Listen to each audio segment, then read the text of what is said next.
Hello viewers, আজ আমি আপনাদের জন্য অনেক বেশি পপুলার একটা চাইনিজ ড্রামার গল্প নিয়ে এসেছি। আর এই ড্রামাটির নাম স্কেট ইনটু লাভ। এটি একটি স্পোর্টস রিলেটেড এবং অনেক বেশি রোমান্টিক ড্রামা। তো এই ড্রামাতে আমরা দেখব দুই ঝগড়ুটের ভিতরে কিভাবে প্রেমের গল্পটা শুরু হয়েছিল। ড্রামার শুরুতেই আমরা দেখতে পাই যে একজন বন্ধু ও বান্ধবী তারা তাদের নতুন ইউনিভার্সিটিতে যাচ্ছিল। আর এই হলো আমাদের ড্রামার নায়িকা, যার নাম তাংশু। এদিকে আমরা দেখতে পাই এই ড্রামার নায়ককে, যে একজন সেলিব্রিটি। তাকে আইস অফ গড বলা হতো, কারণ সে স্কেটিং অনেক বেশি ভালো খেলতো। সে আইস স্কেটিং করতো হকি দিয়ে। আর এখন আমরা জানতে পারি তার নাম লি ইউবিং। আর সে অনেক বেশি চার্মিং একটা বয় ছিল। এরপরে আমরা দেখি তাংশু তার ইউনিভার্সিটিতে পৌঁছে গিয়েছিল। আর ইউনিভার্সিটিতে পৌঁছেই সে একটি ক্লাবে জয়েন করে, যেখানে সে একটা অ্যাসিস্ট্যান্ট পদে জয়েন হওয়ার জন্য ফর্ম পূরণ করে। এবং এটা ছিল আইস ক্লাবেরই একটা ফর্ম। ও ভেবেছিল যে ও ফ্রিতে আইস স্কেটিং করতে পারবে, তার জন্য ও জয়েন হয়েছিল। এরপরে ও ওর রুমে আসে। ওর রুমমেটটা অনেক বেশি হাসি খুশি ছিল। আর ওরা আগে থেকেই একে অপরের সঙ্গে পরিচিত ছিল। আর এত পথ জার্নি করে আসার ফলে অনেক বেশি কেমন হচ্ছিল তাংশুর, তাই ও গোসল করার জন্য একদম একেবারে ছেলেদের বাথরুমে চলে আসে। কিন্তু ও জানতো না যে এটা ছেলেদের ওয়াশরুম।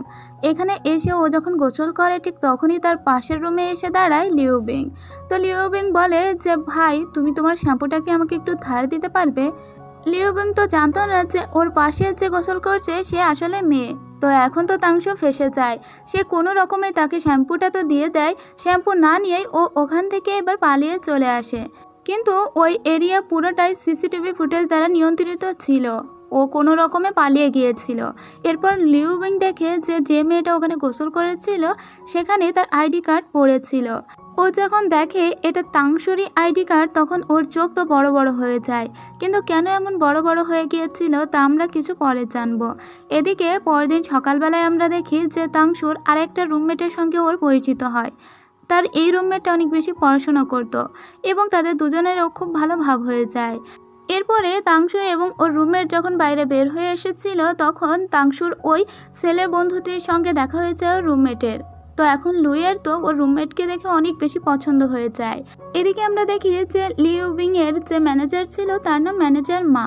তো লিউবিংকে এখন ম্যানেজার মা বলে, তোমার অ্যাসিস্ট্যান্ট হওয়ার জন্য অনেকগুলো সিভি জমা হয়েছে, তুমি দেখো যে তুমি কাকে চুজ করবে। তো ও দেখে যে তাংশু এখানে ফর্ম পূরণ করেছে। এটা দেখার পরে ওর চোখ আবার বড় হয়ে যায়। তখন দেখা যায় একটা বাচ্চা ছেলে ওকে বলছে যে এটা তো সে, ওকে কোনোভাবেই তুমি যেন নিও না। কিন্তু লিউবিং বলে যে আমি ওকেই আমার কাজে নিব। আর ওখানে ম্যানেজার মাকে বলে যে আমি এই মেয়েটিকেই চাই, এই মেয়েটিকেই বলবে যেন ও আমার অ্যাসিস্ট্যান্ট হিসেবে কাজ করে, আমি আর কোনো কথা শুনতে চাই না। ম্যানেজার মা বলে যে ওই মেয়েটি কিন্তু ভেটেরিনারি সায়েন্সে পড়ে, তো ও কিন্তু তোমার হয়ে খুব ভালো কাজ করে দিতে পারে। তাংশুকে দেখি ওর বন্ধুদের সঙ্গে হেঁটে যাচ্ছিল, তখন ওর কাজিন ওকে দেখতে পায়, যার নাম জওরান। তো জওরান কিন্তু একটু জেলাস ফিল করতো ওর কাজিনকে দেখে। কেন ফিল করতো তা জানি না। অন্যদিকে চাকরি তো পেয়ে গিয়েছিল এখন তাংশু, তাই তাংশু ম্যানেজার মায়ের সঙ্গে দেখা করতে আসে। ম্যানেজার মায়ের সঙ্গে দেখা হওয়ার পরে ও ম্যানেজার মাকে বলে, আমি শুনেছি আপনাদের গড অফ আইসকে কে যেন একবার দেখে ফেলেছে শাওয়ার করতে গিয়ে, আপনারা কি জানেন সেই মেয়েটিকে?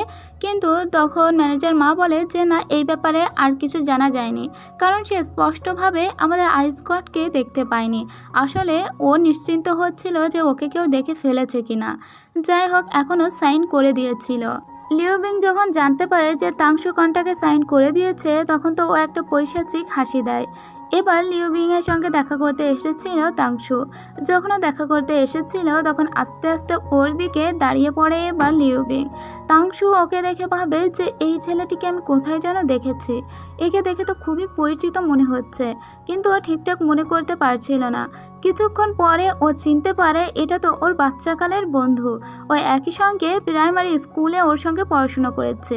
আর ও এবার ওকে বলে ওঠে লিউবিং। আর লিউবিং বলে যে হ্যাঁ আমি। ও লিউবিংকে বলে, আমি তাংশু, তুমি বুঝতে পেরেছো, আমাকে তুমি চিনতে পেরেছো? আর লিউবিংকে দেখার পরে ও তো একদম লিউবিং যেখানে বসেছিল ওখানেই বসে পড়ে। কিন্তু লিউবিং ওকে বলে যে আমি কিন্তু তোমার বস। কিন্তু তাংশু ছোটবেলার বন্ধুকে পেয়ে একটু অন্যরকম বেশি ক্লোজ ব্যবহার করছিল। কিন্তু লিউবিং বলে আমরা কিন্তু অনেক বছর আলাদা হয়ে গিয়েছি। কিন্তু তাংশু ওর সামনে বসগিরি ফলাতে থাকে, আর বসগিরি কেন ফলাচ্ছিল তাও আমরা কিছুক্ষণ পরেই জানবো। তো কোনোভাবে তাংশু এখন ওকে বলে যে ঠিক আছে, ছোটবেলায় আমি তোমার বস ছিলাম, এখন থেকে তুমি আমার বস, চিন্তা করো না, আমরা দুজন খুব ভালোভাবেই মেকআপ করে ফেলবো। কিন্তু তাংশু ওর সঙ্গে যতটাই ইজি হতে যাচ্ছিল ততই লুই ইউবিং ভাবছিল যে তুমি আগের মতো নির্লজ্জই আছো, কোনোভাবেই তোমার আর কোনো পরিবর্তন হয়নি। ঠিক আছে, এবার থেকে মজা আমি দেখাবো আর মজা দেখবে তুমি, আর আমি যা বলবো তুমি তাই করবে, এটা বলে দেয় তাংশুকে। তাংশু ভেবেছিল কি না কি, কিন্তু তাংশু বুঝতে পারেনি যে ছোটবেলায় ওর সঙ্গে যে আচরণ করেছিল সে তার প্রতিশোধ তোলার জন্য ওকে অ্যাসিস্ট্যান্ট হিসেবে নিয়েছে লিউবিং। ও আসলে ছোটবেলায় লিউবিংকে ফোর্স করতো যাতে ও ক্লাসে কখনো ফার্স্ট না হয়, তার জন্য ওকে পরীক্ষাও খারাপ দিতে হতো। চিন্তা করেন কতটা ওর উপর বসগিরি করে ও ফলাতো। যাই হোক, ও এখন চিন্তা করতে থাকে যে লিউবিং ওকেই কেন অ্যাসিস্ট্যান্ট হিসেবে নিল। কিন্তু ও খুব একটা চিন্তা করে না, কারণ লিউবিংকেও ছোটবেলা থেকেই খুব বুলি করতো, এমনকি মাঝে মাঝে ওকে মেয়েদের মতো করে সাজিয়ে দিত, আর ওর সঙ্গে যা যা ব্যবহার করতো তা ওর মনে পড়ে এখন খুবই হাসি পায়। অন্যদিকে লিউবিং যখন এগুলো চিন্তা করে তখন ওর মনে হয় ও কোনো দুঃস্বপ্নের ভিতরে আটকে আছে। আসলে ছোটবেলায় ওকে খুব বাজেভাবেই বুলি করতো তাংশু, আর তার শোধ তোলার জন্যই ও মূলত ওকে অ্যাসিস্ট্যান্ট হিসাবে নিয়েছে। এখন ওর সঙ্গে কি করবে তা খুব ভালোভাবেই জানা আছে লিউবিংয়ের। এদিকে তাংশুর হঠাৎ করেই দাঁতে কামড় লাগে। ও বলে যে আমাকে কি কেউ আড়াল থেকে অভিশাপ দিচ্ছে, কিন্তু কে হতে পারে। পরদিন তাংশুয়াকে লিউবিং নিয়ে যায় বন্ধুদের কাছে আর বলে ও আমার অ্যাসিস্ট্যান্ট, তোমাদের কারোর কোনো সমস্যা হলে ওকে বলবে, ও সবার সমস্ত সমস্যা সলভ করে দিবে। এরপরে লিউবিং তাংশুয়াকে মাত্র 15 মিনিট সময় দেয় আর ওকে এক গাদা খাবার নিয়ে যেতে বলে। ও তো কোনো রকমে 15 মিনিটের ভিতরে দৌড়াতে দৌড়াতে খাবার নিয়ে সোজা চলে যায় লিউবিংয়ের কাছে। এবার লিউবিং বলে যে তোমাকে খাবার নিয়ে আসতে বলেছি, কিন্তু তুমি আমি জানিয়ে আসতে বলেছি সেটা আনতে ভুলে গেছো। এখানে স্যুপটা কোথায়? তোমার হাতে আর মাত্র 10 মিনিট সময় আছে, এখনো যেয়ে তুমি স্যুপটা নিয়ে আসো। তাংশুয়া তো প্রথম থেকেই প্রায় নাকানি চোবানি খেয়েই যাচ্ছিল। ও কোনো মতে দৌড়াতে দৌড়াতে আবার স্যুপ নিয়ে দৌড়াতে থাকে, এবং ও নির্দিষ্ট সময়ের ভিতরে স্যুপটা নিয়ে চলেও আসে। তারপরে ও খেতে বসার সাথে সাথে লিউবিং ওকে বলে ওখানে কিছু বক্স দেখতে পাচ্ছ, ওগুলো আমার চোখের সামনে থেকে পুরোটাই সরিয়ে নিয়ে যাও। ওর তো খুবই মেজাজ খারাপ হচ্ছিল, কিন্তু কিছুই করার থাকে না, ও সমস্ত বক্সগুলো একটা একটা করে সরিয়ে ফেলতে লাগে আর মনে মনে লিউবিংকে অভিশাপ দিতে লাগে। ও ভাবতেই পারেনি ওর ছোটবেলার বন্ধু ওর সঙ্গে এমন করবে, কিন্তু লিউবিং ভাবতে লাগে ছোটবেলায় ওকে দিয়েই সবসময় ব্যাগ বহন করাতো তাংশু ওর ওপর সবসময় মাস্টারগিরি ফলাতো, কিন্তু ছোট্ট বাচ্চা ও কিছুই বলতে পারতো না, আর তার জন্যই তো ও এভাবেই শাস্তি দিচ্ছে এখন তাংশুয়াকে। তাংশুয়া বসেছিল, কারণ ওদের যখন প্র্যাকটিস করা শেষ হয়ে যাবে তখন ও এখানে ফ্রি স্কেটিং করবে। তবে বসতে বসতে ওর একদম ঘুমিয়ে এসে গিয়েছিল, তবু ওদের প্র্যাকটিস করা শেষ হচ্ছিল না। প্র্যাকটিস শেষে এখন তাংশুয়াকে লিউবিং দেখতে পায় ও ঘুমিয়েই পড়েছে। তার মধ্যেও রাতও হয়ে গিয়েছিল। ও তো এখন তাংশুয়াকে ডাকে না, বরং ওর মুখে এরকম হাবিজাবি এঁকে দিয়েছিল, কিন্তু তাংশুয়া জানতোই না ওর মুখে এগুলো এঁকে দিয়েছে লিউবিং। ওকে বলে আমার সাইকেলে করে যাবে নাকি, কিন্তু তারপরেও ওকে ফেলে রেখেই ও চলে যায়। কিন্তু ও যখন যাচ্ছিল তখন কিছু মেয়ে ওকে দেখে তো অন্যরকম ব্যবহার করতে লাগে। তাংশুয়া বুঝতে পারে না কি হয়েছে। ও যখন রুমে আসে তখন ওর বন্ধুরা তো হাসতে হাসতে একদম গড়াগড়ি খাচ্ছিল।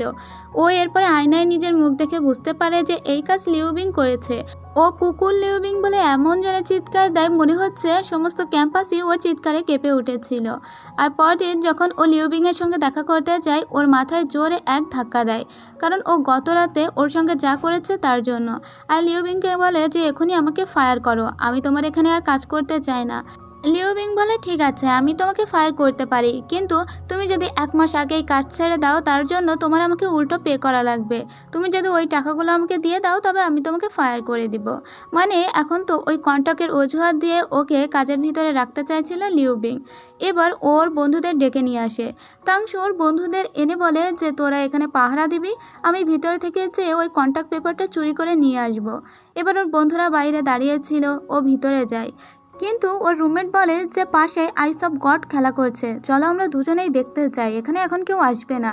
আর এই দরজা ছেড়ে রেখেই ওরা দুজনেই ওখানে খেলা দেখতে চলে আসে, কারণ সবার তো জানাই ছিল যে আইস অফ গড কত ভালো খেলে এবং ওর প্রতি সব মেয়েরা ক্রাশ ছিল। তার জন্য ওর রুমমেট আর এই খেলা দেখার লোক সামলাতে পারে না, যার জন্য ও এখানে খেলা দেখতে চলেও এসেছিল। এখানে এসে যখন এরা মজা করছিল ওদিকে